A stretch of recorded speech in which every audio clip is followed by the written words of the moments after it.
We still do 7 NUFC Matters show a week for free. But if you want to help support NUFC Matters, then there are a few ways of doing it. Hit the like button on each live broadcast and video. This helps the channel grow. Hit the subscribe button and select the all notifications bell so you don't miss a single show. If you want to help us financially, then you can join the channel using this button with the membership starting at $1.99 a month. Or you can drop us a donation in the chat using a super sticker. We're also looking for sponsors. If you'd like your brand advertised on the flyers for the show and featured during the ad break, then email John at nufcmatters.com to arrange today.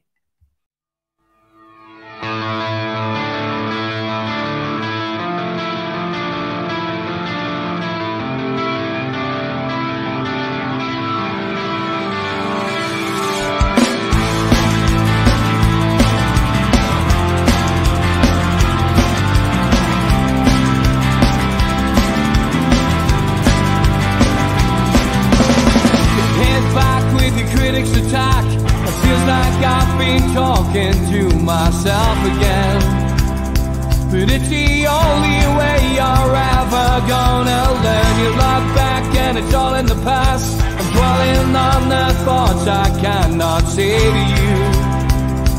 If I don't say the words, then maybe it's not true.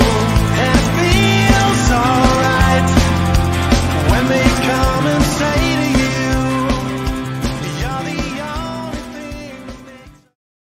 good evening, welcome to nufc Matters, the three amigos, the perfect way to kickstart your Newcastle United weekend. And we'll start with a little bit of sad news. I've just seen Michael J put it in the chat as well. Dr. Ed Harrison of NUFC blog has passed away after a long illness. And those of you who were computer literate back in those late 90s and early 90s will have known that that was pretty much a go-to place for Newcastle fans to get fans, views and perspectives, if you like. There was probably that and Skunkers, which are the two places that you would probably have found any one of us maybe lurking back in the day in different ways or guises. But yes, for obvious reasons, I knew about the Skunkers.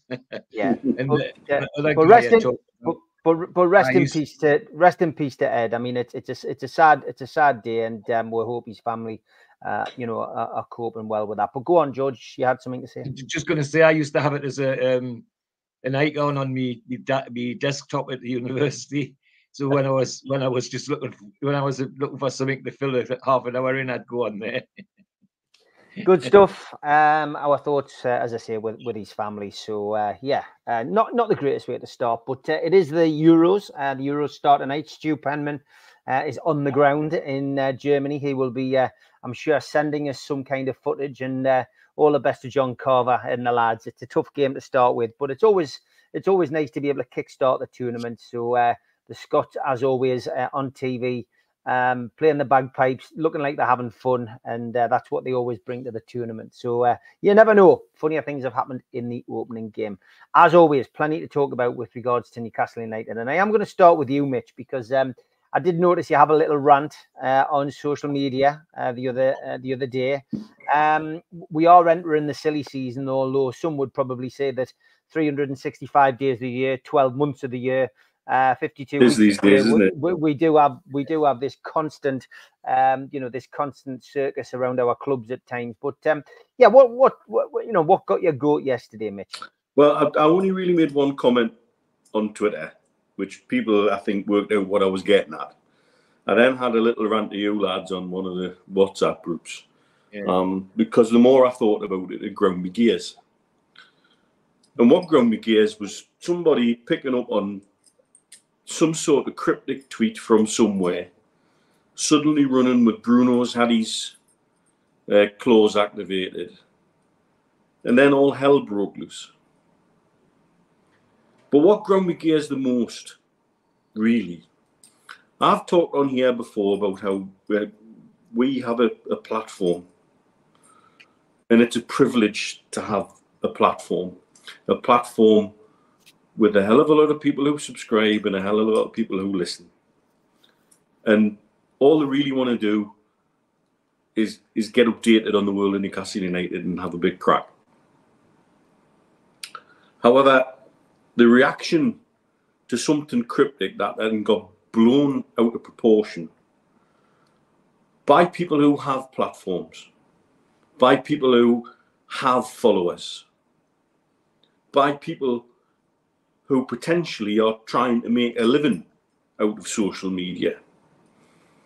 And then they start doing the videos with the sex doll surprise face thumbnail. Bruno's clause has been triggered, and there's another God knows how many views. And nothing is the case. But nobody reined it in. And indeed, some people then made it worse.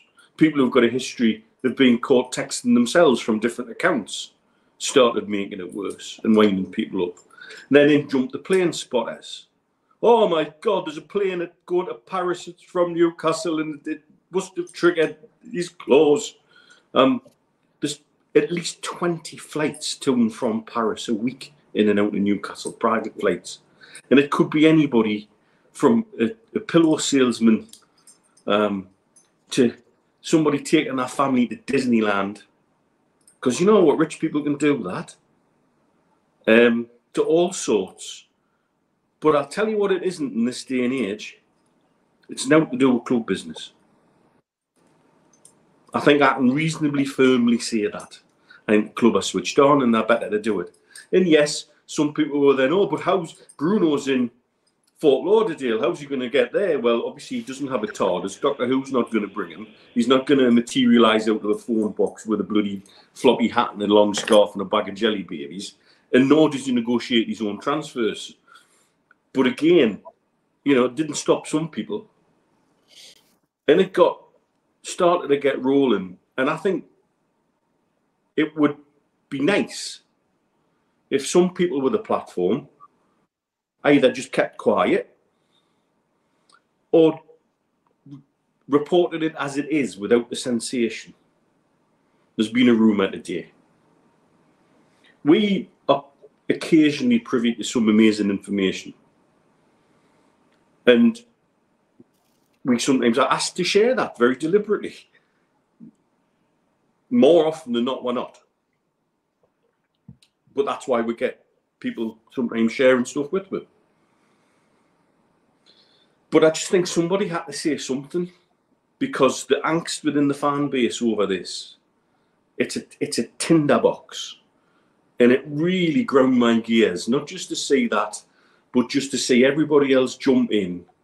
And some people, you know, very deliberately cashing in on it. And yet they called my mate up there a grifter for years. Eh? Get your heads a wobble. That's the grift. If you haven't worked it out, that's the grift. This channel's done no but support the food bank over the time I've been involved with it, and I wouldn't have it any other way. And I'm proud of what we've done, and I'm proud of the platform we have. It's a privilege. And yet, we could abuse it massively. And we never do. I kind of think of a single time anybody's misused this platform. And sure as shit, they'll be jumped all over by everybody else if they did. But it really ground me gears watching our fan base going to a meltdown when you've got to look at the base of the situation. And we've said it before. How many clubs have spent £50 million on a player or more in the history of the game? It's 17 total. And how many of them are able to spend 100 million now? Maybe it's 4.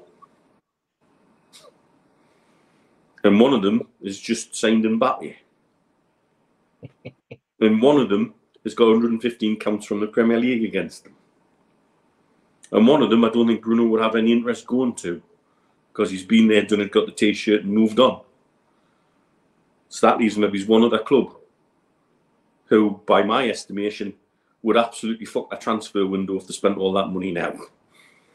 So we've just got to keep ahead. Yes, we've got no control over it. So in some respects, and this is a life lesson that I learned a long time ago, don't sweat stuff you can't control. You just don't have the control over it. We don't have the control over it. But what we do have the control over is turning the fan base into an inferno where we sip a cup of coffee in the middle of it all saying, this is fine. It's irresponsible at best. And I think because I haven't had that much to drink yet, I'm keeping my words careful. But you know who you are. I'm not going to name names. You know who you are, and pack it in. Keep calm. Have a Valium or suck your inhaler or go and make a cup of Ovaltine. Whatever calms you down, go and do it. And let the club deal with it, because whether the clause is triggered or not, who knows? And the only people who do know is the club, and they will handle it appropriately and responsibly. We're not dealing with Mike Ashley. We're not dealing with Gordon McKeague. We're not dealing with a pirate. This is something totally different. So keep a heart, everybody, and keep together. I hate starting on negatives, but by God, I did have my gears ground. It's not the only thing I could have a rant about tonight, mate. So there's something else in the pipeline, possibly. But yeah, I just needed to get that off my chest. Steve, I'll come to you. We'll do a reverse sweep today. What's your thoughts on what Mitch has said? I mean, you and I, you know, we like Mitch and like George as well. We see it all, and you know, honestly, you know, you think people would learn from transfer windows, but it's just the same old, isn't it? Unfortunately. Yes, and it is, Steve. I was going to start on a positive and say Bruno's going nowhere, but Mitch has stole me thunder.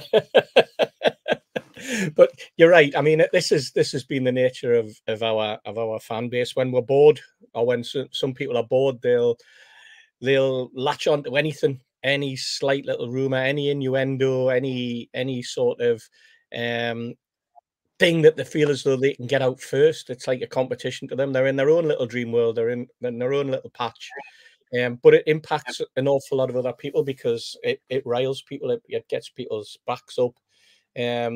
It gets my back up because I then get messages from people saying, have you seen this? Have you seen that? And I'll just reply, it's a load of bull, you know, don't just wait for the club, wait for Bruno to come out after the competition's over, because he's not going to go anywhere anyway during that period when he's with the Brazilian squad. Just wait until his competition's over. See what's going to transpire. And just trust the process. I mean, that's a phrase that we've used long and hard over the last 18 months to 2 years, if not longer. Trust the process, trust the project. let things just make their own route. It's the same. I mean, I saw people tell me on Monday that Kelly had signed and it was a done deal, and well, he hadn't even had his medical. I mean, that's the sort of, you know, things. But having said that, we were privy 6 weeks ago to the fact that he was definitely coming to the club. We didn't utter anything about it because we didn't need to. We just wanted the thing to just pan out.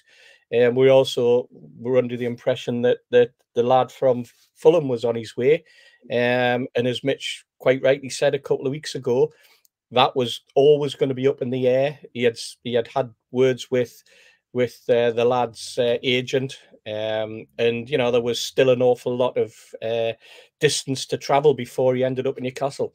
And as it proved, Mitch's hold back, don't follow the line that's in the newspapers, turned to be true. In the intervening week, when it suddenly became obvious that another club had decided to jump in. So you can get yourself worked up for absolutely no reason at all. Other than, you know, to give yourself more angst. Just relax, chill out, and let's just enjoy the Euros, Steve. That's what I'm looking forward to. Yeah, I mean, it is just crazy, George. We're getting this, you know, the vibe all the time, aren't we, on social media these days? It's best just to avoid it, which is what I tend to do these days. But it's ever been thus with Newcastle United, I'm sorry to say. You know, even in the 50s and 60s, the rumours in the newspaper, Newcastle United couldn't fart. It was on the back page of one of the papers. and some of it was disastrous. I mean, Hurd, I don't, you remember the little lad Hurd that played for Sunderland? Well, Stan Seymour went to Glasgow and signed him. Came back and told the whole world he'd signed him. And while he was on the train back from Glasgow, the Sunderland chairman was on the train up to Glasgow to change Hurd's mind. And the next morning, Hurd was signed for Sunderland. But he was playing for bloody Sunderland. And we thought we had him in the bag. So none of it's due to me. What does intrigue me, though, is, and I've got to say to you lads particularly, yes, I've been involved in my own way in all this takeover stuff.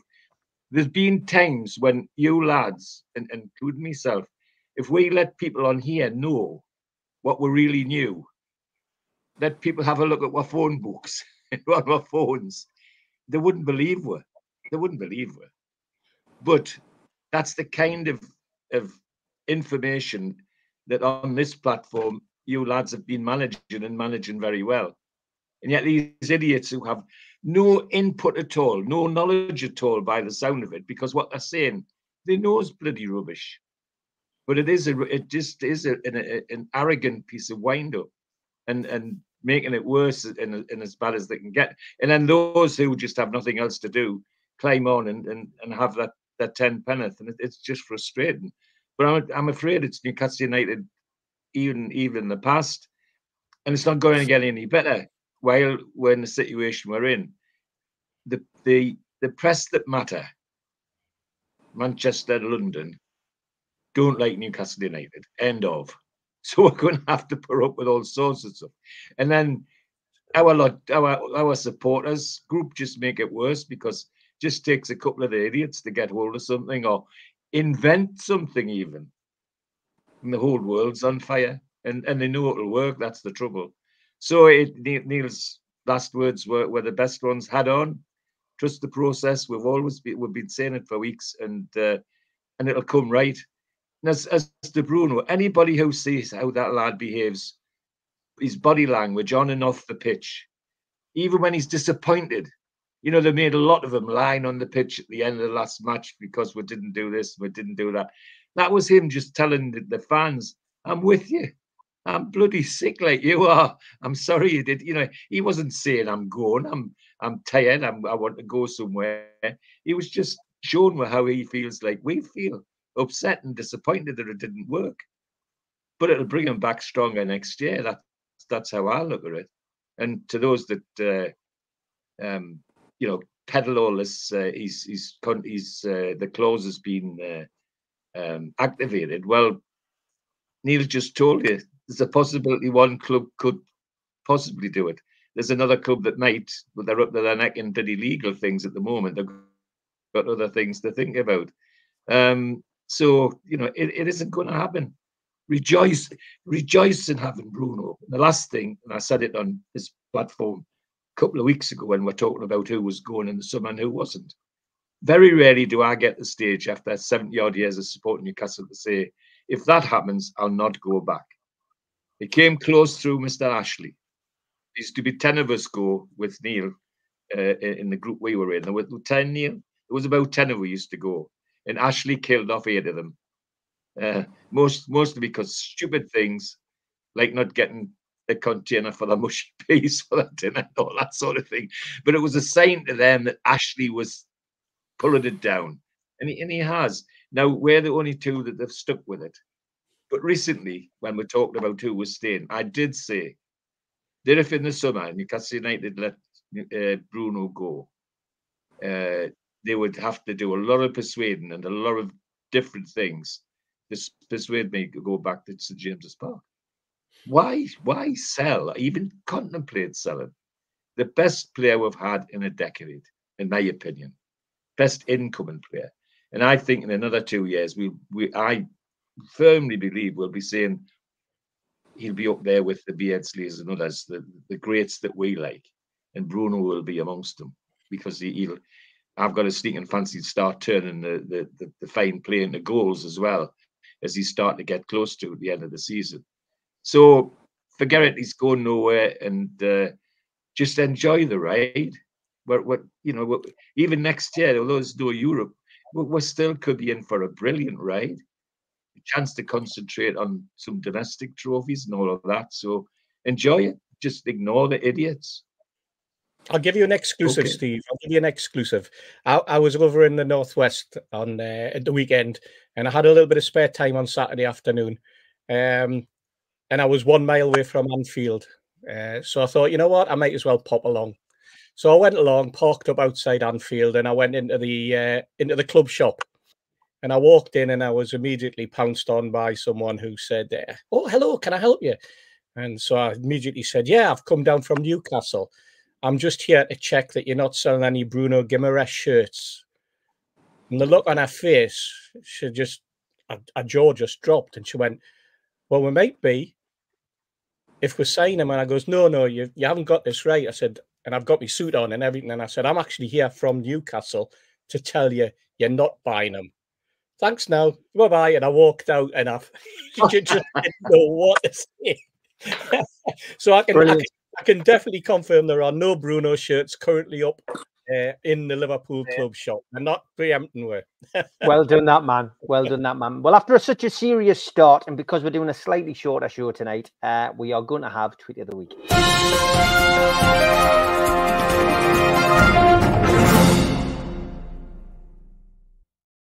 And we do like to have a good laugh on this section, as do you. And there's some absolute belters this week. This one got sent in for Neil because obviously he's dentistry. What do you think of these teeth, mate? Good Lord. That's what happens when you eat too many Snickers. Talking to people who used to put mouths out of business, it's Mike Tyson here. Sanny Clough, and someone's written is coming to town on the cup. Brave. A selection of underwear from both male and female next. Single, married, 1 kid, 2 kids, 3 kids, divorced. You will notice that the men wear the same pants all the time, probably the same pair. All the way through.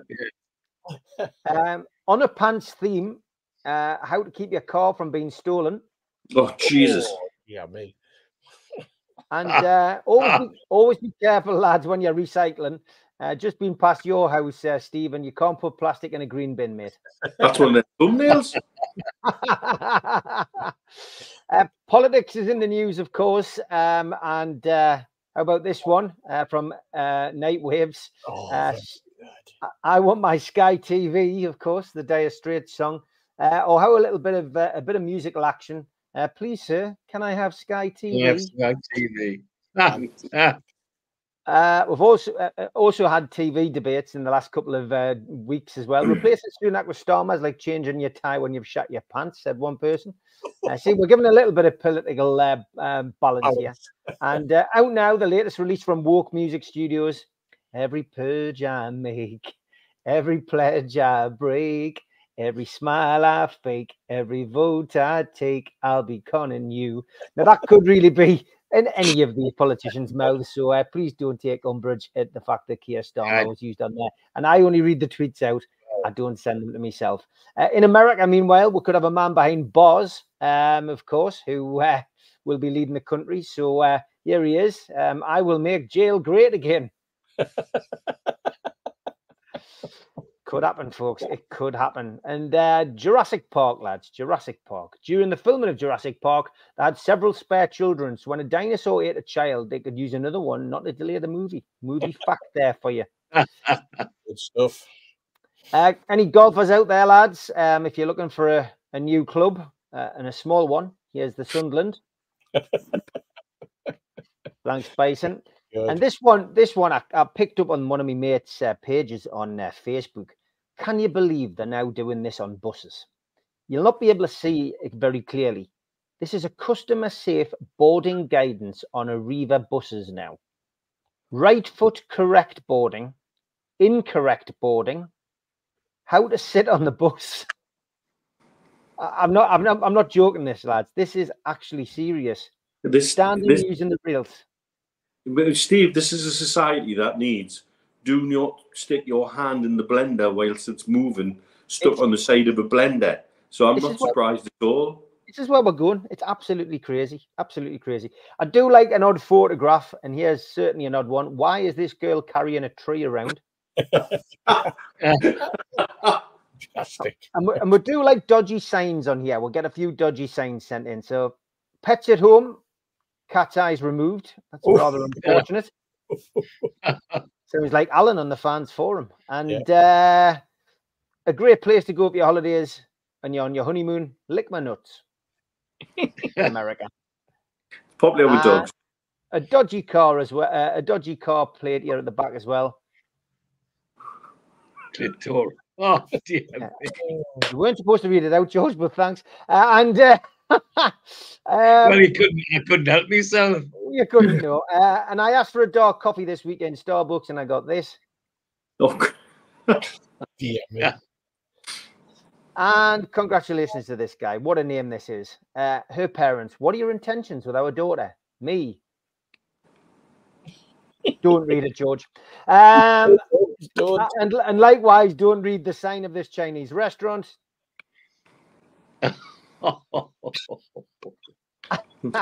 See, people can read it themselves at home. And never let an elbow ruin your photos, lads. brilliant.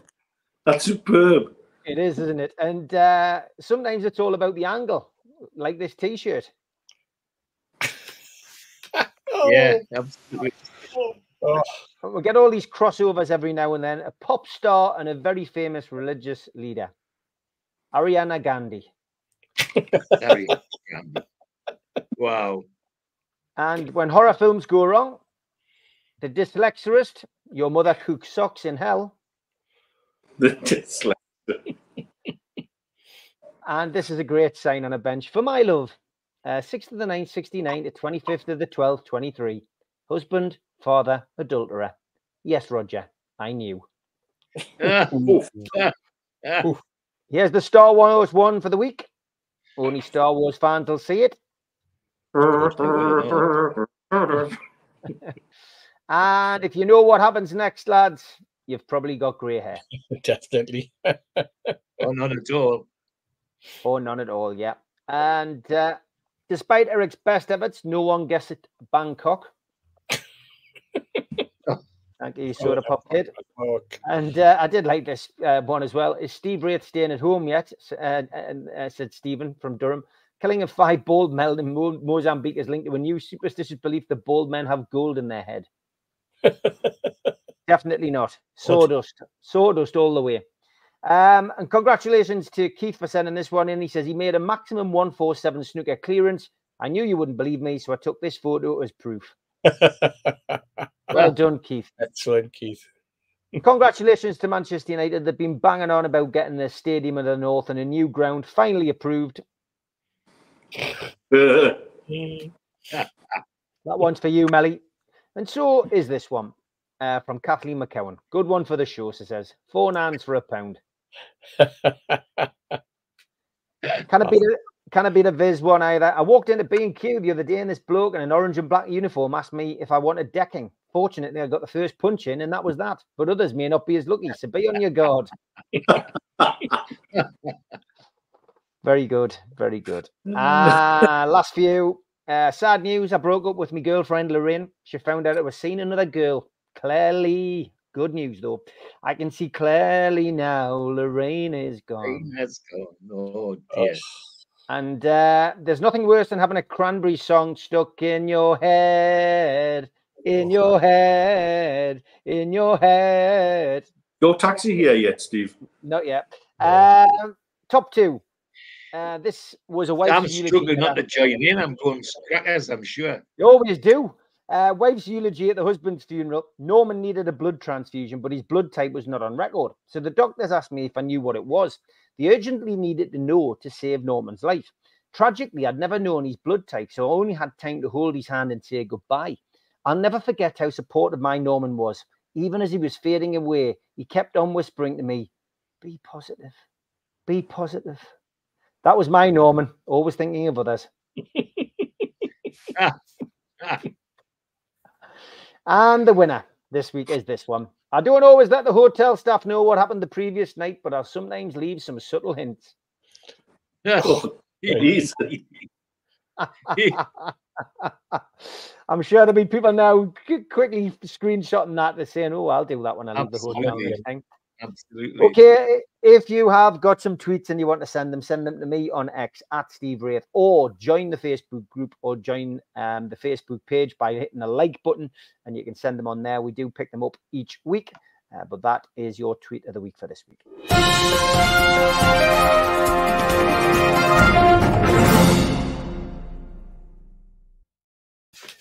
Okay, George, first one's across the line. Lloyd Kelly, we've gone on about him for the last few weeks, and it's finally been done. Newcastle United announced him this week. So happy with that signing. 26-year-old, left back, left-sided centre half, well over 6 foot, and a good player that Eddie Howe signed at Bournemouth.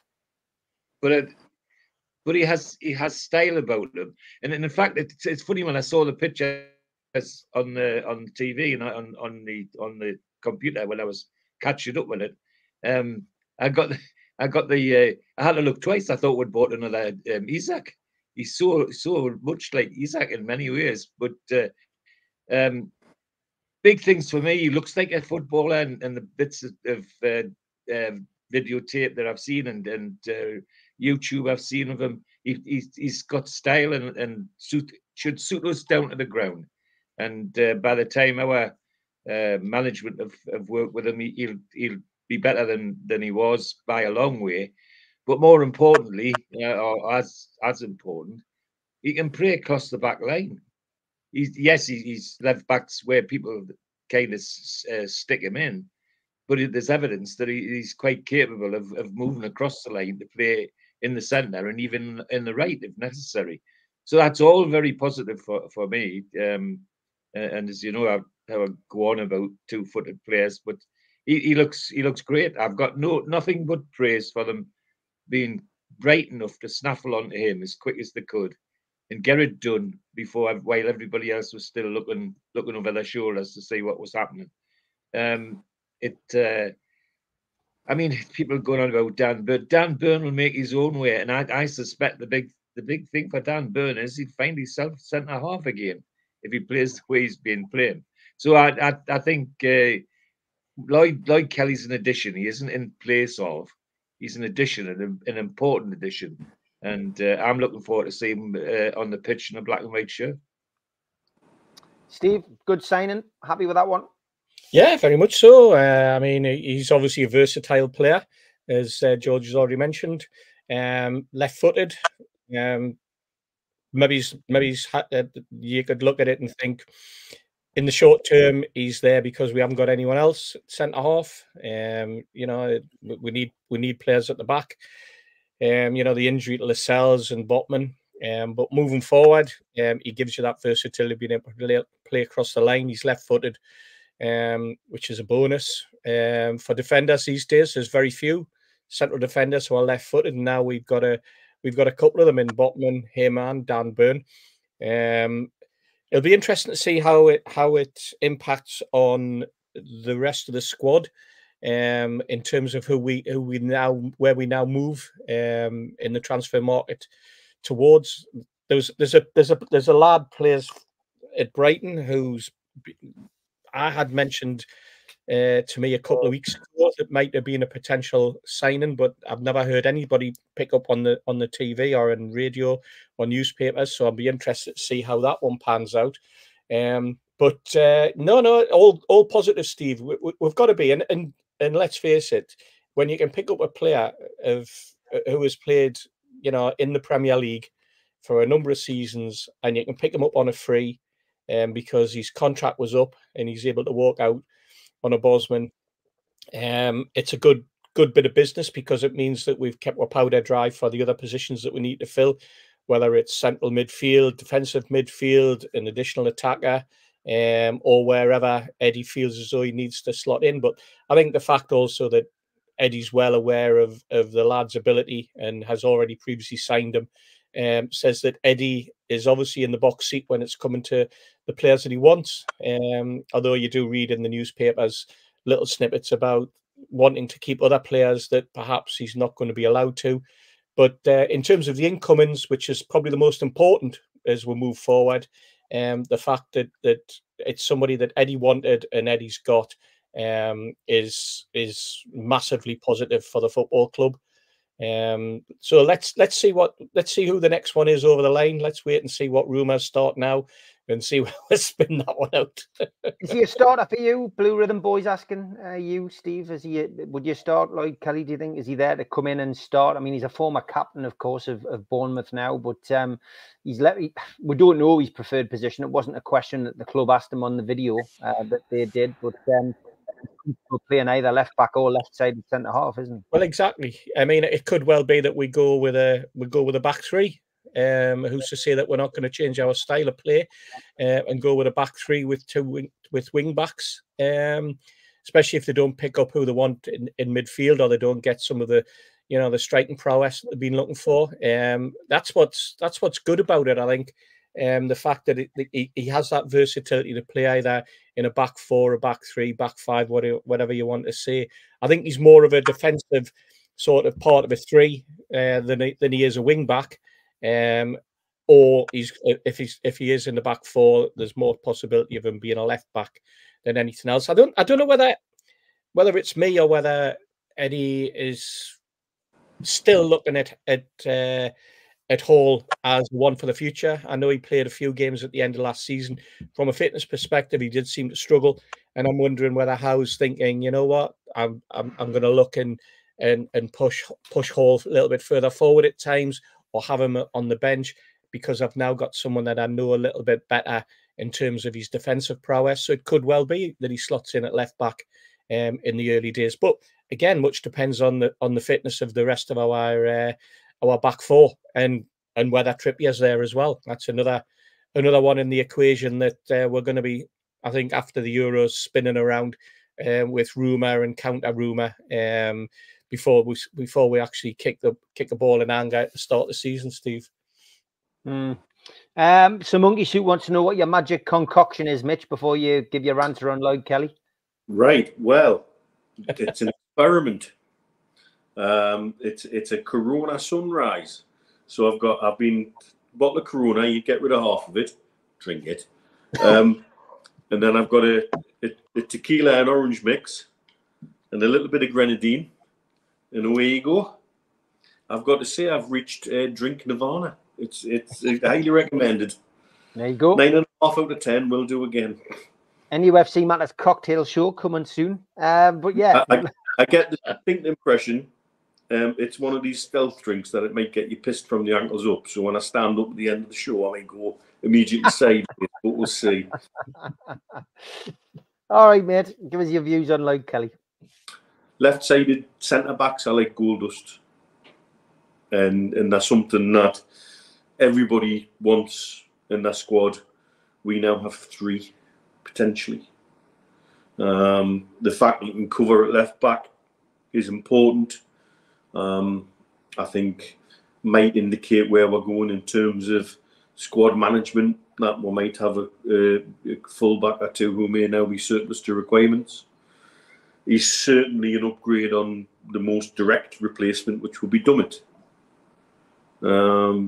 Not just in terms of age and pace, but certainly the show reels that everybody's put together seem to suggest there's a player there.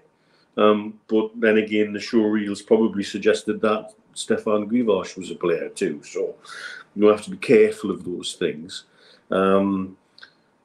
He's somebody who Eddie knows, which I know that puts some people on edge. But at the same time, he should be able to slot in very quickly to what he wants. So, there's benefits there. I like anybody with pace at the back. It seems to be the main thing everybody wants at the back now, because pace can also get you out of bother. I think you can be a less skillful defender if you've got pace. It can get you out of the trouble you make for yourself. So, in versatility, Eddie keeps, a point he's made repeatedly over the last year is that versatility is something he always has in mind. So, no, definite upgrade. on the squad, and I'll be interested to see how he fits in long term. Okay, lots to talk about, of course, on the Three Amigos. And Chip has came in earlier on with this one. He said, I see the membership schemes out. Surely they've got to limit this to a certain amount, like 52,000, to make it a fairer system. I mean, we don't know what the numbers were of the previous membership. It has been released today, though. The information that you need is available on the Newcastle United website, nufc.co.uk. The membership is called the Mags and the Mags Plus. There are different levels, and basically, you know, if you're a season ticket holder, you get the Mags as part of your season ticket benefit. You don't get the Mags Plus, but you can if you want to pay an extra tenner. But going off the website, for those of you who haven't read it, I will give you a brief analysis here. We're delighted to announce a new looking membership for the 24-25 season. The Mags membership are available now across different tiers, offering supporters a variety of exciting benefits. Building on last season's membership benefits, the Mags members will enjoy greater access to bring them closer to the club. So the Mags memberships will continue to offer the only access to single match tickets at St James's Park via George's favourite word, ballot, and ticket resale. Further information on the balloting system for the supporters in the UK and internationally will be communicated ahead of the season. So they're still thinking about what they're going to do with that, maybe. Who knows? That's been left open. In addition, the Mags Plus and the Mags members can enjoy exclusive player and legends events. Did a few of them myself last season. I did two. One was Shea Given, one with Nick Pope. One was Shola Amiobi. Callum Wilson was supposed to do it, but didn't. First access to retail discounts, exclusive content offerings, stadium and Shearer's bar discounts, plus more online Q&As and exclusive competitions that were so popular last season. The all-new Mag Plus membership, which is £47, so that's an increase, I believe, on last year's, will by about £10, will include, amongst other benefits, live streaming of 2 selected pre-season games, multiple retail discounts, and first access to retail drops alongside access to money can't buy experiences with players and club legends. So in essence, if you're a season ticket holder, you're getting the Mags membership for free anyway. You pay an extra tenner. You're essentially paying a tenner for 2 pre-season games. That's what you're going to get out of it. Pricing of the Mags, £37, and the Junior Mags, which is £20 memberships, have been frozen. And any supporter who purchases a membership before 12 noon on Friday the 5th of July be entered into a draw to win a signed Newcastle United home shirt. Season ticket holders will automatically be enrolled as the Mags members. I've already mentioned that, gaining all benefits except for entry into home ticket ballots and resale. So for an additional £10, you can basically upgrade to the Mags. And that's it in a nutshell. Pretty much the same. It is still the same. They say it's a price freeze. However, they've created a different tier, which is £10 more, which most people who will go for, and including season ticket holders who want to watch pre-season friendlies. If they want to watch 2 pre-season friendlies, if they're not going to go to them, then they're going to watch them online. So, yeah, George, what's your take on this? I'd say it's pretty much as you were. They're promising a little bit more for people with the membership, but I'm not sure. What do you think about that? Yeah, right. It's what it was, and the big bits, 10 quid dearer. But I still want to see some transparency in what they're talking about as a ballot, and how they're conducted. And it'll only be fair to me when I see the numbers. How many's available? How many's in the draw? How many gets out of the draw? And what the upshot is, written in black and white. Because at the moment, there's still all this behind the scenes sort of thing. Well, that didn't go there because there was so many corporate members and all this sort of thing. That's got to be transparent for me. That cannot be handled in any other way. So to do that, it'll always have a bit of a smell for me, to be honest, put it bluntly. Don't call a thing a ballot if it's not a ballot. And until they show me that it is, then it won't bother me. I genuinely believe I wouldn't even get involved. It's as simple as that. I mean, I'm involved anyway because I'm a season ticket holder. As a season ticket holder, yeah. Yeah, but otherwise, I won't be seeking anything else out of it. Not like, you know, not let show me that it's a real deal. Mm. Steve, the biggest complaint last season was that, you know, a lot of people didn't get a ticket last season. Lots of people applied but didn't get them. Certain people got numerous tickets. There wasn't a fair scheme. That's what a lot of people were saying. So it will be interesting. I mean, it's figures that we probably will never see or never be privy to, but it would be interesting to see, you know, if the uptakes is great this year, because a lot of people felt that, you know, those people who didn't get tickets, Steve, last year feel like they were skimmed the 37 quid. Yeah, exactly. And I'm seeing an awful lot of people on social media who are saying exactly that. I'm not going to join this year. What's the point? The only time I would want to join, or the only purpose to join in, was because of the ballot system. I wanted to get a ticket for the match. I didn't get any last season, or I got one out of the 19 opportunities. And you can't get your hands anywhere near an away ticket. So I'm not going to bother. Seeing an awful lot of that. That's the area that they really needed to concentrate on. That's the area where it fell down last season. And that's the area that we would hope that they've had the common sense to review, and to hopefully be announcing later on that if you win, or let's say it's not win, but if you're successful in the ballot one week, then that negates your opportunity the following week. And it should be divided up so that everybody has a fair chance of getting a ticket. That's probably the only way you can do it. Whether or not they've got the infrastructure behind the scenes to control it in that way, who knows? It is a bit of a secret squirrel, the supporter services at the moment. It was all last season. Some people seem to be privy to conversations, other people don't. It was certainly something that, from looking at their media accounts, that both NUSC and NUST brought up with the club. But I haven't seen anything from either of the groups that would indicate that changes are in the offing. And the price increase, is it a price increase or a price decrease? It was £37 now.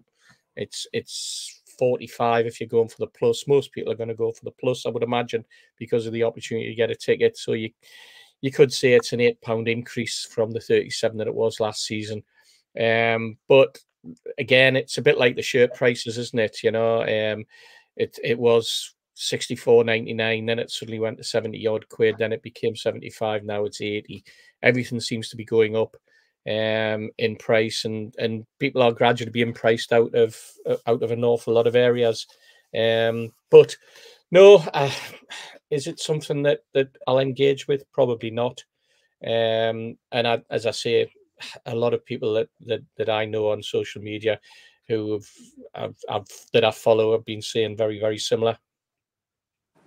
Rich Story, good evening.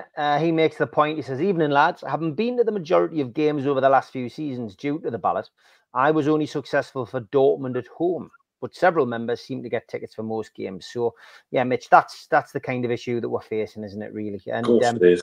That would suggest that we probably had, you know, huge amount of members. And it still hasn't been resolved. No. For me, the answer that further things will be revealed is this season's it's with legals, and it still isn't being answered. On the international WhatsApp groups I'm on, people are still asking the same questions. Well, what do I actually get for that? What's in it for us? What's the advantage for us as an international member? Well, there isn't. Yet then I look at the minutes of the recent FAB and more international representatives talking about, well, let's have 3 different levels of, but 3 different levels of what? Are you privy to information that I'm not?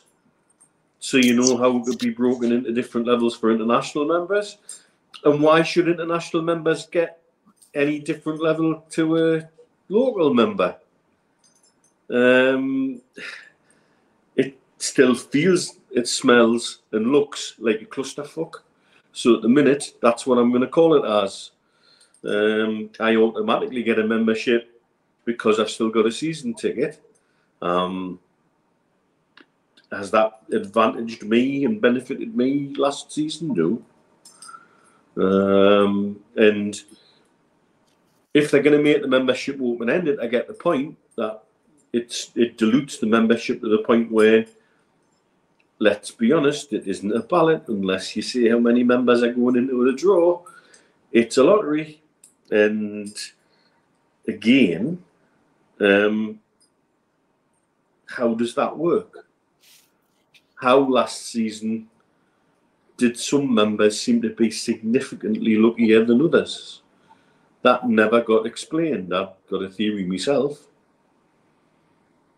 but I'm keeping that closed because that probably would cause the kind of storm I railed against at the start of the show. Yeah. But Tom Armstrong makes a point, Mitch. I paid for 4 memberships at £37 a pop, £148 for no tickets for me, Warlass, and me 2 adult kids without the sniff. There you go. He says, I've got to pay £200 this year for the same. If I don't get a ticket, what is the point? And you've got no idea of knowing how close you were to getting a ticket. Yeah. You've got no absolutely. idea to knowing whether you've hit the bar on a couple of occasions. Yeah. You know, you just don't. And I get the distinct impression if you ask supporter services, they won't have the data to tell you that. Sean just wants a bit of transparency. Says me and my dad and my lad went in for every ballot last season. We only got Man City at home. I got PSG away through a friend. We've signed up again like we have for the last 6 years, but let's have some transparency, i.e. how likely are we going to get tickets? Yeah. And Travel Chasing says, just renew my membership. I live in Ipswich. I didn't get anything last season. I would just be happy with 1 or 2 tickets as I work most weekends. It should be if you get 1 week, you're out of the ballot the next week. There is always a suggestion that should happen.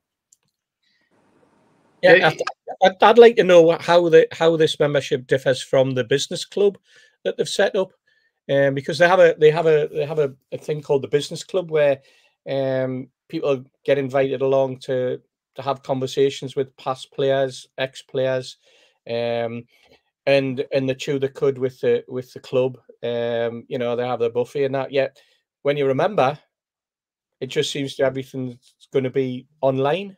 You know, it's not going to be a face-to-face opportunity to meet and greet and that type of thing.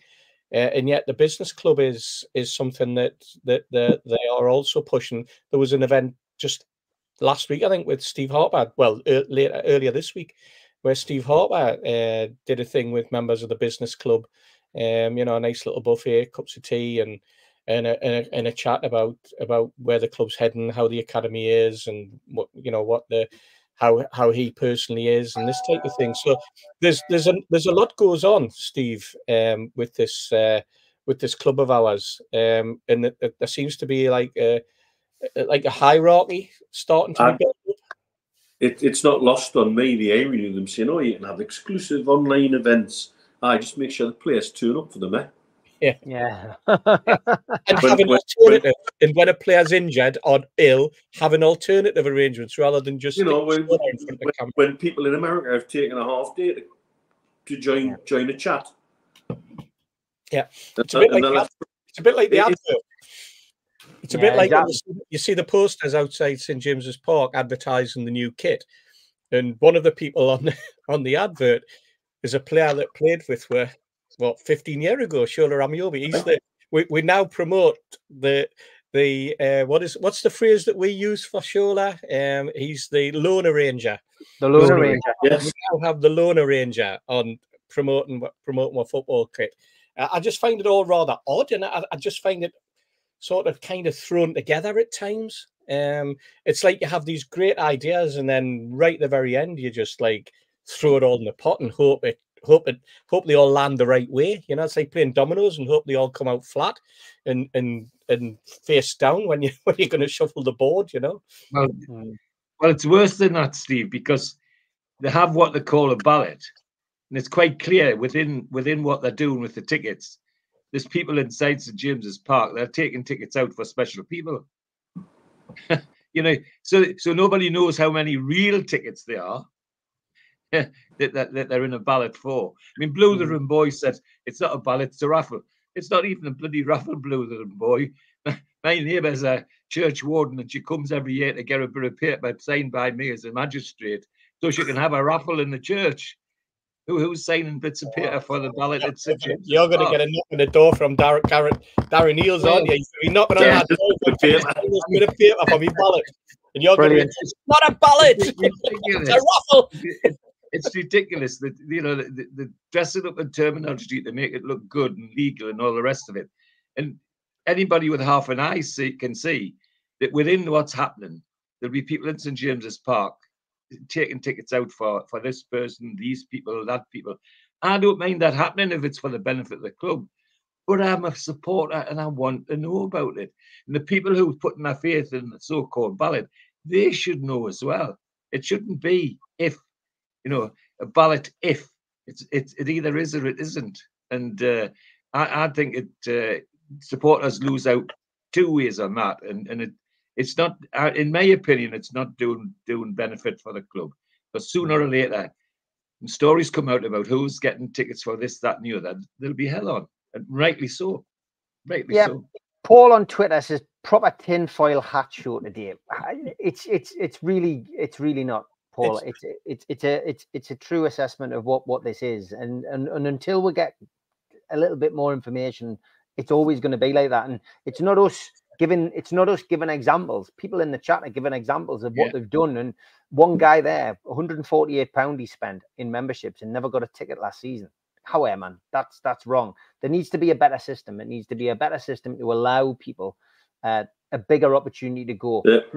I don't think we'll ever get transparency as to how many memberships have been bought, but because then you'll have people working it out, going, well, X, Y, and Z, and this. But I think just a more level playing field, Paul, is all we're asking for. You know what I mean? Go on, Mitch. You were going to say something. The biggest challenge, Steve, and Steve will back this up, in many discussions we've had, both within fan groups, within fan associations, within the trust, within supporters club, when we did road shows going way back, and even in discussions with people at the club, our friend Derek, to potential buyers of the club and beyond.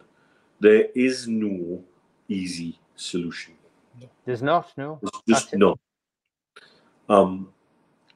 However, I think the biggest thing that we need is transparency. If people understand why they haven't got that and why I've had 4 goes at this with 4 different tickets and I've got nout, and yet Mrs. Miggins across the road's got 3 tickets and 6 ballots.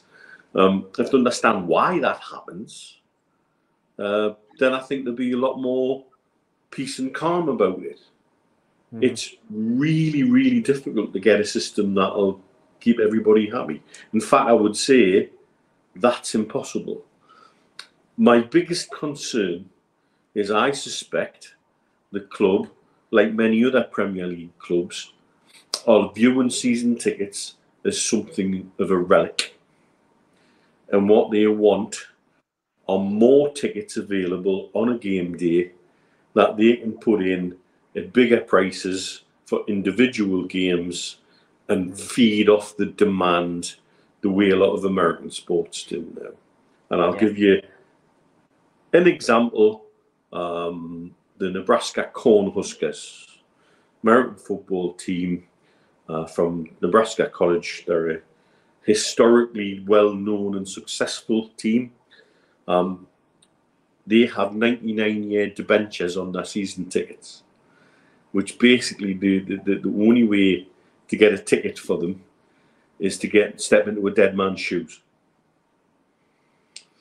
And it is now limiting their success because they're literally named in wills that my son and my daughter will get my 2 tickets, etc., etc.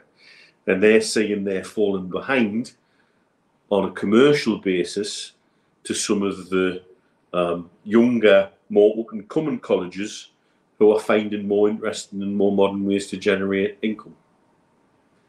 And I do think that's the way we'll end up going. Do I agree with it? Not necessarily. Do I understand it? Yeah, absolutely I do. However, we've become a club since the Keegan era that has effectively relied on season ticket income, and actually we're probably doing it arse over tit. Yeah, it's an interesting. I think season tickets will go. I think within 5 years there won't be season tickets. I think it'll be all sold on the open market, and I think every game will have its own price. That's the way I think it's going, and it's something that I've spouted to you guys now for the last 18 months. You can just see it heading that way, and you're now hearing it from other people within the game. You're now hearing it on other podcasts. You're now hearing it from established people like Kieran Maguire, who's talking about it quite openly now on his podcast. And it's the way of the world, and it's what we go on. We've said on this podcast for the last 18 months, 2 years, that the problem with football isn't from the East, it's from the West. It's from the USA. It's from the people who are coming in and buying football clubs and bringing the Americanization of their clubs and the way that they run their sporting organizations. And certainly when it comes to ticket sales, where season tickets don't exist, where a ticket for Manchester United or Man City or Arsenal will probably quite happily sell for £350, £400 a game. Whereas if it's Wolverhampton Wanderers or somebody like that, Aston Villa, maybe you're looking at £80 to £90. That's the way that the Americans are looking at it. And they are also the way that the London clubs that are owned by Americans, your Arsenals, your Chelseas, and to a certain extent your Tottenham Hotspurs, that's the way that they're going. The one that may reel back, I would say, would be Liverpool, simply because the board at Liverpool are frightened of their supporters because they're very active, and they're very united in the way that they operate. But certainly you can see it happening with the other clubs. And when the likes of Kieran Maguire, who has his finger on the pulse of football finance, is now talking about it openly, then I think it's time for everybody to lift their heads up. It's time for supporters' trusts, and it'll be interesting to see what happens if we ever get a regulator into football. Because again, that's up in the air because of it being thrown out because of the election. But it's the way that football's heading. It's the way the game's heading. The glorification of the game. The whole now talking about football as an entertainment as opposed to a sport. Yeah. Okay. We are going to have a quick ad break. We'll be back after this. A big thanks to all our sponsors. Skips and Bins. You can find their website at skipsandbins.com. Contact us, www.skipsandbins.com/contact. Say hello to low-cost waste disposal with pay-as-you-go and contract waste management. A big thanks to Mr. Vicky's Sauces, handmade in Cumbria. Their website, mrvickies.co.uk. Email info@mrvickies.co.uk. Telephone 01768 210 102. Thanks to United Group Travel. They are the Travel and Tourism Award winners in 2024. Their website, www.unitedgrouptravel.com. Email beverly.ugtl@gmail.com or telephone 01670 632 460 or mobile 0791 666 4174. Just £30 per person deposit. There are no strangers on our tours, just friends you haven't met yet. A big thanks to Media Arts. You can find them at www.media-arts.co.uk. And don't forget, we are a podcast. You can find us on iTunes or Spotify or other podcast providers.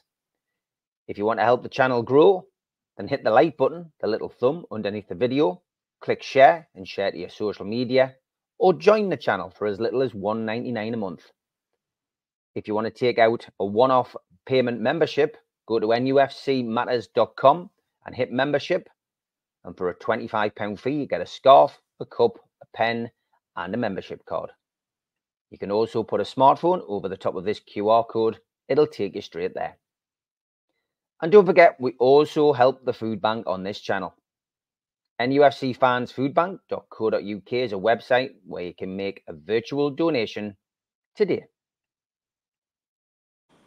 And the Euros are here. You can catch all the Euros England action at Gateshead Leisure Centre this June. Supermac and Gibbo will be at the Leisure Centre 7 o'clock this week. It's free entry on Sunday before the England game. And they're doing a special offer of pizza and a pint for £5. So get yourself along to Gateshead Leisure Centre for all 3 group games. Supermac and Gibbo will be doing a pre-match talk free of charge before the game. The end of season due is looming ever closer. And that's the 20th of July. Tickets are tenner. All proceeds to Dementia Matters. And Supermac, Gibbo, George and the Longsands providing the entertainment. nufcmatters.com, newcastlelegends.com for your tickets. And Rob Lee is on with Gibbo at the City Hall. And tickets for that are £15. And you can get them from ticketmaster.co.uk or from Woucher.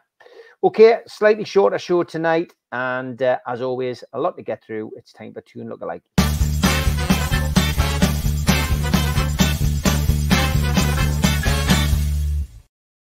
Some decent ones this week, and Jurgen Klopp, he may have gone, but he's never far from NUFC Matters fans' thoughts and a few lookalikes sent in. Dan Ashworth, of course, still on gardening leave. Thank you, Stephen, for that one. Very, very good lookalike you that, but not a winner this week. I haven't seen this one for a while, but Harry Styles and that wonderful lady from Britain's Got Talent. Yes, it's not a bad one, but it's not a winner either. Rob Spires, late one this. Chris Wood and Iana Hardwick from Smother. Wow. That's pretty good. good. Pretty good, mate. Pretty good. It is. And this one, right wing Steve Hasty. That was sent from Ian from the Fans Forum. I'm left wing. Left footed. He's left footed, man. He's left footed. This one, son of Southgate and Kane. A cross between Southgate and Kane. That's pretty good, isn't it? Could be Enrique as well. And this, I'm sure this was Chippers, wasn't it? Is Haley Cropper a ref? Haley Cropper, of course, was on Coronation Street. I've got to be honest, that's more like Vicky McClure, mate. I was going to say that. It looks like Vicky McClure. I'm not even sure. This one, Ben Jacobs and Sam Matterface. Yeah, I can't really see that. Like I couldn't really see that one. Maybe it's just Tom Dixon sent this one. Fernando Torres and Chris Wokes. Yeah. And this one from Tom as well. This is from David Cook. A bald guy off Bake Off and of the Professionals, and our very own Jonas. If he had the hair, aye, a similar face. Euros are kicking off, so we've got Chris Waddle on the go again. Chris Waddle and Nigel Kennedy. Yeah, me. And Chris Waddle and Paul Young. Yeah. And another one from Tom. Andy Carroll and Edge. He's clearly a wrestler. Yeah. Okay, top 3. David Cook sent this one. John Burkow and Kevin Keegan. Yeah. Number 2 from Jimmy. So Jim Ratcliffe and Wurzel Gummidge. But the winner this week from Barry, Dennis Waterman and Mary Queen of Scots. Spooky, that. It is. Join our Facebook group. Hit the join button. NUFC Matters. Like the Facebook page. Search for NUFC Matters and just hit like. And contact me on Twitter at Steve Wraith, on X, and send in your tune lookalikes for next week, and we'll feature them on the show.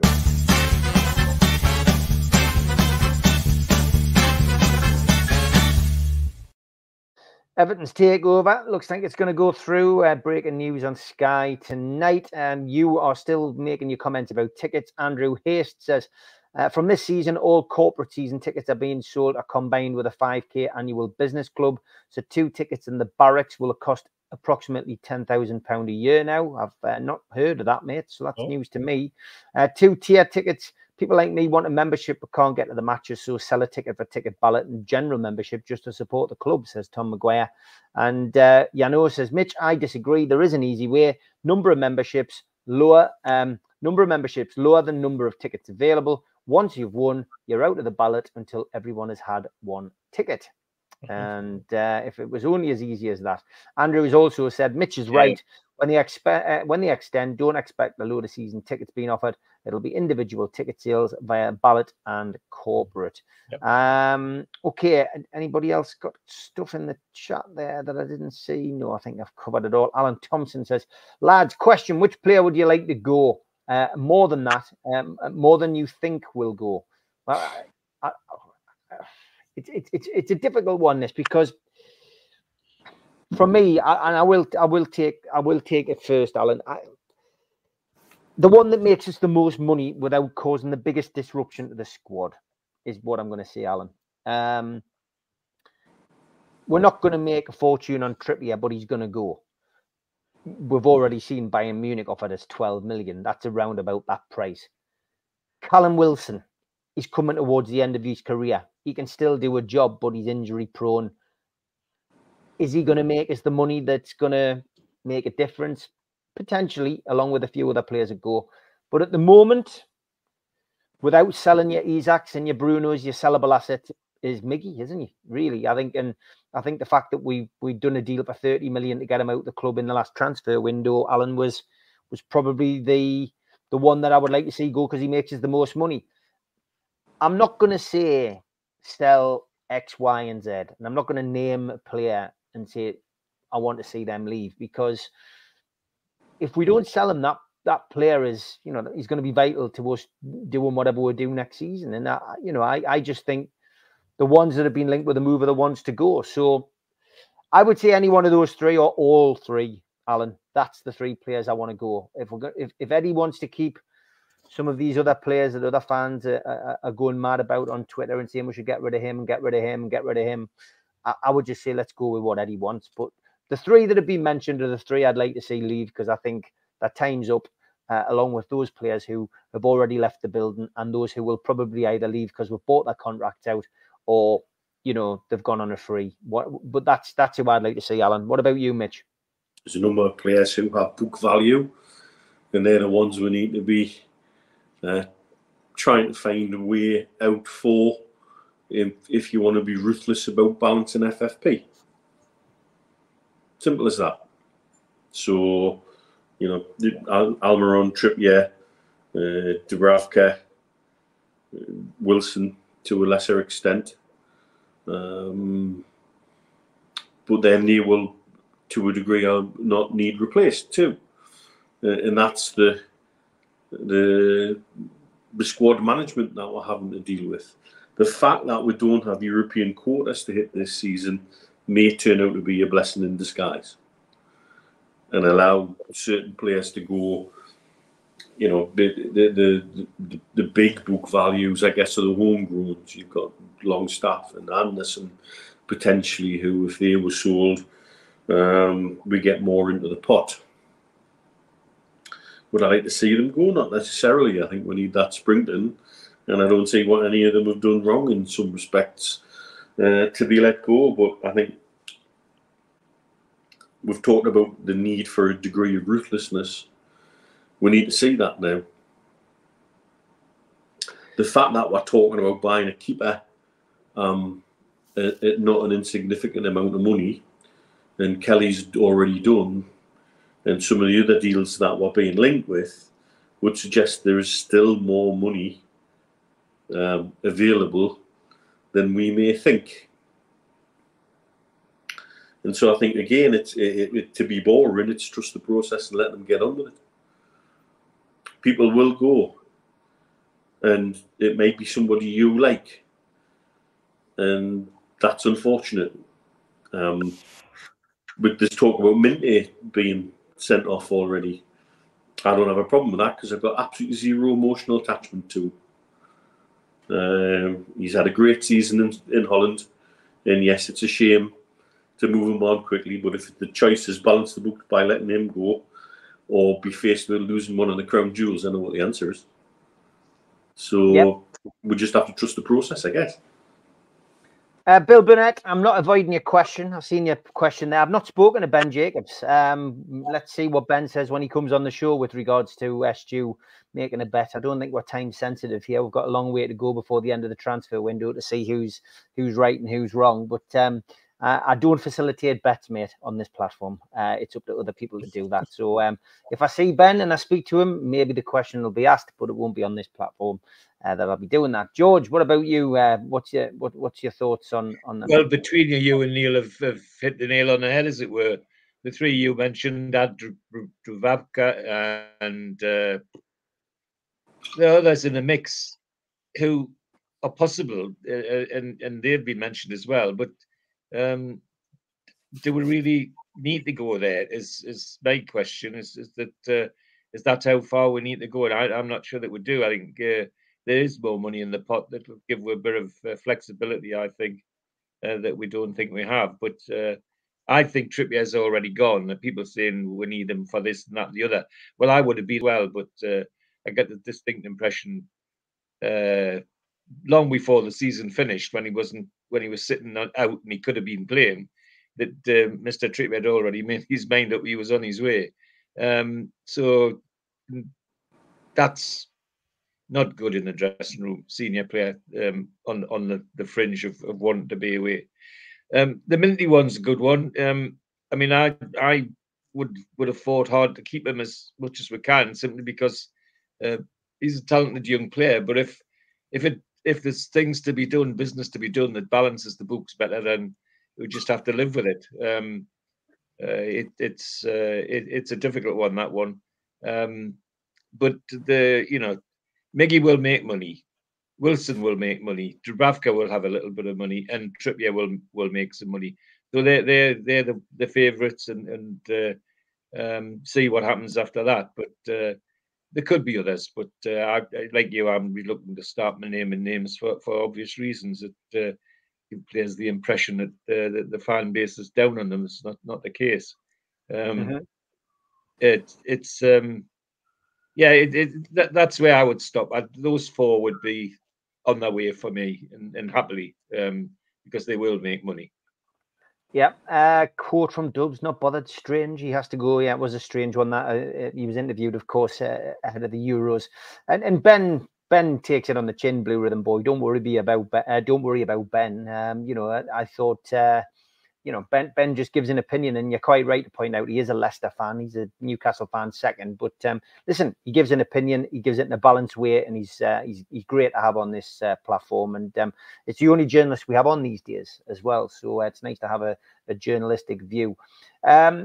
Steve, players going out, there are one or two people are mentioning. Lascelles, Longstaff, of course, always gets mentioned in dispatches. The lads have mentioned Minty there, Jamal Lewis, Ryan Fraser, Isaac Hayden, Matt Targett, just name checking a few more so that I'm not getting accused of singling players out.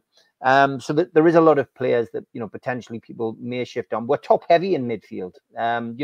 Willock's another one who did nothing last season due to the injuries that he sustained. And is he going to get a game next season? I think we all look and think, yeah, if we don't get an injury list like we did last season, then your midfield's pretty strong. You've got Bruno, you've got Tonali, you've got Joe Linton, you've got Gordon, you've got Harvey Barnes, you've got Jacob Murphy, who will probably still be playing. You've got Longstaff, you've got Minty, you've got Almiron, you've got Miley, you've got Anderson. We've got enough to have two different sets of midfields. You know what I mean? So that we're well stocked up in that area. You would imagine that there is somebody going to go from that particular set of names that I've mentioned. Yeah, and there's an interesting blend of ages among that group as well, Steve. I was surprised to see Miggy's 30. And Jacob Murphy, he's moving towards the late 20s, and everybody thinks he's still a young lad, So it's if I'm starting to look at individual players, I become a little bit sort of skeptical. I start to question myself. I'm going to throw a spanner in the works here. I'm going to say that, a lot of people going on about Wilson and he's injury prone and he's made of glass, and that's a phrase I've used myself. But then I think, given the financial situation that the club might find itself in, And again, that's purely speculative because we don't really know. A player of his experience and his goal-scoring prowess when he plays would probably cost you somewhere in the region of 70 or 80 million to replace. And are we saying that having a would be better off getting 20 million for Wilson or 15 million for Wilson and moving him on, and then risking not getting the goals when he is fit and when he is available that he scores? Because when he plays, he does score. There's no question about it. I think he was unlucky with the freak injury that he had, which was the muscle chest injury. I think that some of his other problems are obviously, as we've seen with a number of players this season, the muscle mass that he carries, and maybe it's that a change of emphasis because they built themselves up in the pre-season because of all the European games that we thought were going to be playing. It was going to be a long, hard season. Maybe it's this time the pre-season is slightly different. Maybe they go more for a different type of strength and conditioning, not so much muscle bound. So I personally think that unless somebody can guarantee me what would be a 20-goal season striker to come in and replace him, and they're few and far between, I'd be reluctant to let Wilson go. I know the strapline's now going to be full of people commenting and saying, "Oh no, get rid of him. He's made of glass, etc., etc." But I'm just being a little bit sort of pragmatic in that respect and thinking, well, who are you going to get to replace him? The Minty situation, I think the lads have covered it. I'm like Mitch. I have no allegiance or any affinity, and I haven't built up any sort of admiration for the player because I haven't even seen him in a black and white shirt. It's the same with Carol Kuhl. Is he somebody who is probably going to languish in the reserves or in the under 21s and then drift away to Stranraer or somewhere like that, or back to Australia? I think that's the danger that you have with a lot of our youngsters, and you just look at the number of young players that we got rid of, players that had been in or around, and the Chronicle had named for the last 4 or 5 seasons that these lads were going to be the future of the football club, and that the likes of Stevenson and Kellen Watts and people like that just gone thrown to the lesser leagues. And whether that's because we've had one successful player come through the academy in Miley, and that's a lot. But it's a very, very difficult, because the emotion that you attach to players as well. And again, you look at Miggy and you think of the goals, and then you get blinkered by the misses. So it's like it swings and roundabouts, isn't it? I think we'd all turn around and go, we'd love to have the Miggy that was scoring 12 goals in 13 games, the man who was scoring from instinct. The Miggy, however, that has to spin on a sixpence to bring the ball under control onto his other foot, all of that type of thing. I think the balance that we've got with Gordon and Barnes and the way that they're playing, I think that probably means that Miggy is one that you could let go and not risk being worried that you were going to lose the goals that he had scored. So it's just emotion. I think sometimes you get tied to players, and that's the danger, Of course you do. Okay, we are coming towards the end of the show, and we've got time to squeeze a couple of more things in, including...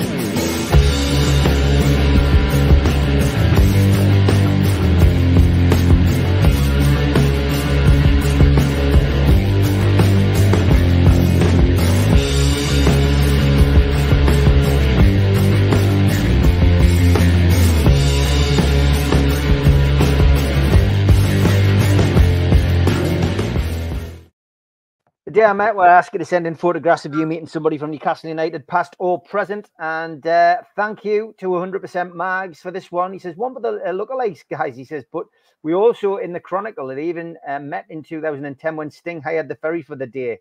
Chris McGuinness and Sting. So it was a lookalike, but I think that's a great one for the day I met as well, lads. Great. Yeah, really good, that. Chris McGuinness meeting Yes. Sting, a big Newcastle fan, of course. If you've got a photograph that you want to send in for the day I met, send it to me on Facebook group or Facebook like, or send it at Steve Rate on Twitter. And as always, we can play this wonderful music.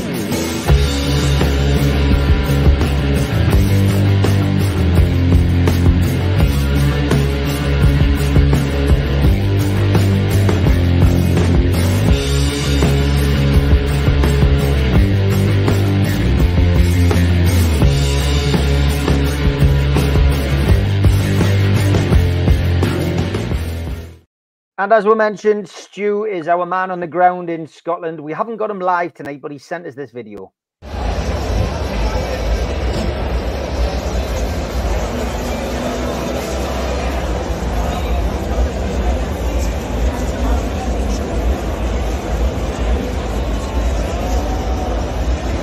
Not bad seats, eh? Commentating. Aye, not bad seats at all. He's doing well, but I hope he enjoys it. It'll be an interesting game that tonight. We are going to be live on Sunday with the professionals. I think we said 4 o'clock. I think that's the way it works out with flights and stuff like that. 4 o'clock until 5:30 on Sunday. So Stu will give us the lowdown if he can speak on how that game went and how he thinks Scotland will do, of course, in the Euros. But thanks for sending that over, Stu. Have a great night tonight, mate. And we have got 850 watching tonight, 300 of you on Facebook, LinkedIn and Twitter. So please, if you're on those other platforms, search NUFC Matters on YouTube and hit the subscribe button because we Thank you, everybody. We do 7 shows a week. Okay, England then play on Sunday, Mitch, and I just want an answer from the three of you before we finish tonight. Do you think England can win it? And I'm not just talking about the game on Sunday. Do you think England can win the tournament? Yes, they can, but it needs a lot of things to go their way, and they need to up their game. They need to show the togetherness that I've not seen in that England group of late. Understandably tentative in the last competitive game before the came up. Nobody would want to get injured. But I think, as ever with so many England teams, individually, we've got the talent, but they need to perform as a team. And where that comes from and who that comes from, pass. That has to be something that Southgate instills in them, and then the players can work with it. I think that's the key, Gary. We need to play to our strengths. And what he did in the last Euro final, after we went 1-0 up and we dominated the game, he then pumped the brakes and we started to defend a 1-0 lead, which we just couldn't. And if he's going to put Alexander-Arnold in midfield, we will not be able to defend 1-0 leads. What we have to do is keep going at teams, in my opinion. That's what I want to see. The kind of work rate and sort of joie de vivre that Eddie Howe puts in teams, if we can apply that, anything's possible. George, is it coming home?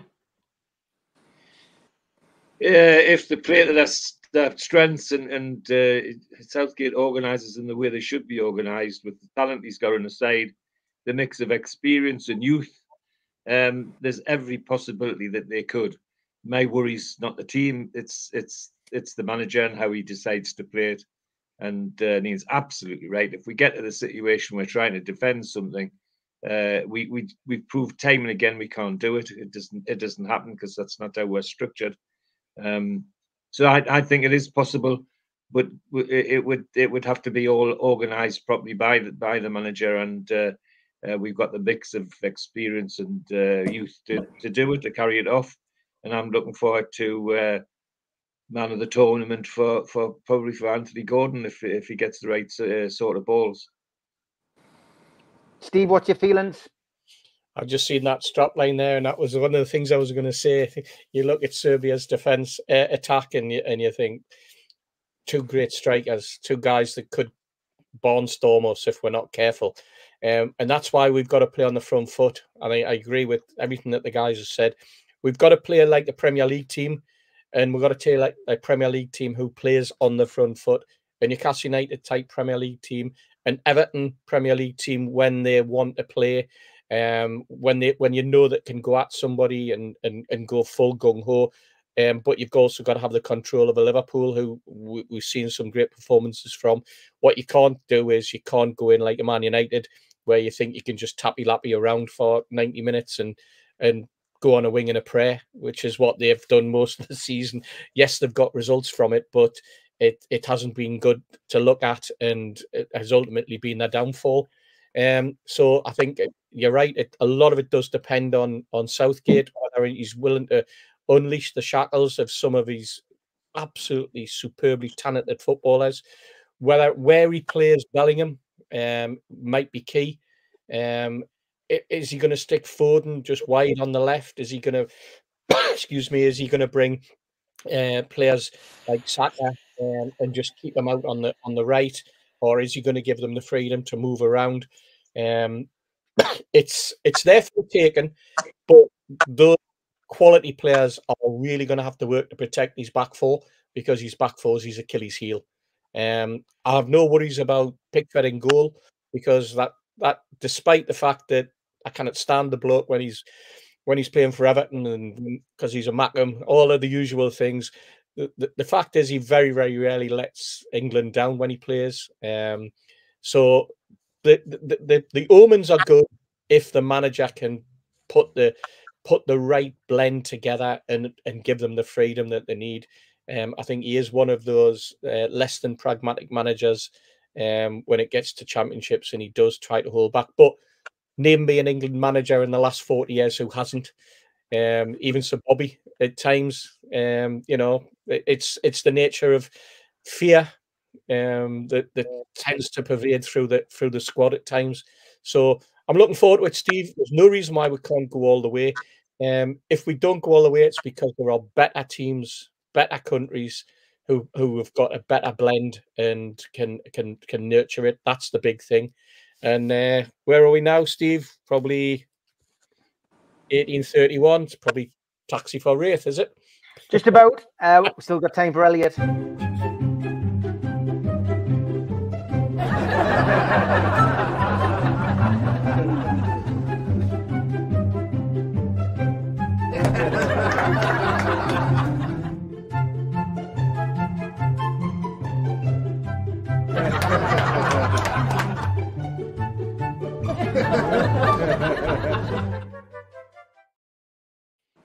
My girlfriend accused me of cheating on her. She's beginning to sound just like my wife, said Elliot. Thank you for that one, mate. Good stuff. And coming up on the channel, something a bit different. The word, switch the bracelet on the word, the word, switch the bracelet on the word, the word, switch the bracelet on the word.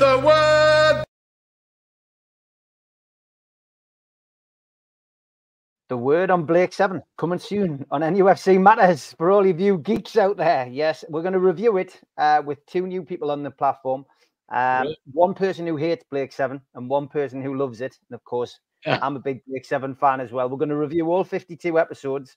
So if you're into Blake 7, it's something a little bit different. We're going to start that in the next couple of weeks. So keep an eye out for it. And the significance of the intro is that anyone who loves Blake 7 can't stand that particular episode where Travis continues to say the word. But I'll explain it all when we do the podcast. Something completely different coming to the channel very, very soon. Anyway, thanks to Steve, thanks to George, thanks to Mitch, thanks to everybody watching. Thanks to the moderators. And me and George are back in the morning. For the curious, it wasn't Avon, it was me medication. So I'm all right for next week. That's good, George. That's what I want to hear. Me and George are on tomorrow night, 6 o'clock. Those were the days. It's 90 minutes looking back at 2007-2008 season, the return of Kevin Keegan as manager. An enjoyable episode. Make sure you tune in. And then live on Sunday, me, Mitch, and probably a Stu Penman crying into his beer as we look back at Scotland's defeat and look ahead to England's defeat. See you on Sunday. Take care, guys. All the best, everybody. See you. Bye.